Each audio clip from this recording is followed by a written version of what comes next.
صلو علی الحبیب صلی اللہ تعالی علی محمد صلی اللہ علیہ وسلم۔ استقبال رمضان کے تعلق سے ہمارے پیارے نبی رسول ہاشمی صلی اللہ علیہ وسلم کا ایک مبارک معمول یہ بھی تھا کہ ماہ رمضان المبارک کی آمد ہوتی تو آپ صلی اللہ علیہ وسلم خطبہ ارشاد فرماتے جس میں رمضان المبارک کے فضائل اور برکات بیان فرمایا کرتے تھے۔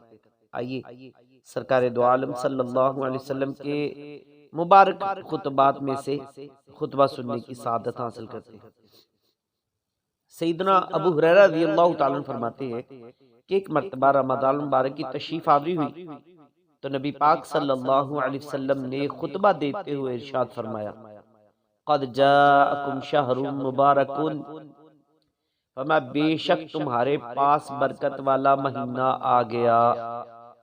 افترض اللہ علیکم صیامہ، فرمایا اللہ پاک نے اس مہینے کے روزے تم پر فرض کیے، تفتح فیہ ابواب الجنہ، فرمایا اس مہینے میں جنت کے دروازے کھول دیے جاتے ہیں، وتغلق فیہ ابواب الجحیم، اور فرمایا اس مہینے میں جہنم کے دروازے بند کر دیے جاتے ہیں، ویغل فیہ الشیاطین، اور فرمایا اس مبارک مہینے میں شیاطین جکڑ دیے جاتے ہیں۔ اللہ اکبر اللہ اکبر۔ سیدنا ابو جعفر رضی اللہ تعالیٰ عنہ سے روایت ہے کہ ایک مرتبہ رمضان مبارک کی تشریف آوری ہوئی تو نبی پاک صلی اللہ علیہ وآلہ وسلم نے خطبہ دیتے ہوئے ارشاد فرمایا، اے لوگو، بے شک یہ ماہ رمضان ہے، اس میں شیاطین قید کر دیے جاتے ہیں، جہنم کے دروازے بند کر دیے جاتے ہیں، جنت کے دروازے کھول دیے جاتے ہیں۔ اس مبارک مہینے کی ہر رات ایک اعلان کرنے والا اعلان کرتا ہے کوئی سوالی کہ اس کا سوال پورا کر دیا جائے، ہے کوئی مغفرت کا طلبگار کہ اس کی بخشش کر دی جائے۔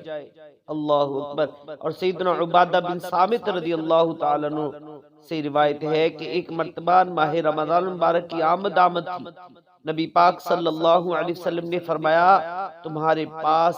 ماہ رمضان آ گیا، یہ برکتوں والا مہینہ ہے، اس ماہ مبارک میں اللہ پاک کی رحمتیں تمہیں ڈھانپ لیتی ہیں، اس ماہ مبارک میں گناہ مٹا دیے جاتے ہیں، اس مقدس مہینے میں دعائیں قبول کی جاتی ہیں، اس بابرکت مہینے میں اللہ پاک تمہارا ذوق شوق دیکھتا ہے اور اللہ پاک فرشتوں کے سامنے تم پر فخر فرماتا ہے۔ پس اس مقدس مہینے میں اپنی طرف سے بھلائیاں یعنی نیکیاں اور اچھے کام اللہ پاک کی بارگاہ میں پیش کرو، بے شک بدبخت ہے وہ شخص جو اس مہینے میں بھی رحمت الہی سے محروم رہ جائے۔ تو اللہ پاک ہمیں پیارے آقا صلی اللہ علیہ وسلم کے ان خطبات کی برکتوں سے مالا مال فرمائے اور ماہ رمضان کا ادب و احترام کرتے ہوئے اس کی برکتیں لوٹنے کی بھی توفیق عطا فرمائے، اور اللہ پاک اس ماہ مبارک کی برکتوں سے ہم سب کی بے حساب مغفرت فرمائے، آمین، بجاہ النبی الامین صلی اللہ علیہ وسلم۔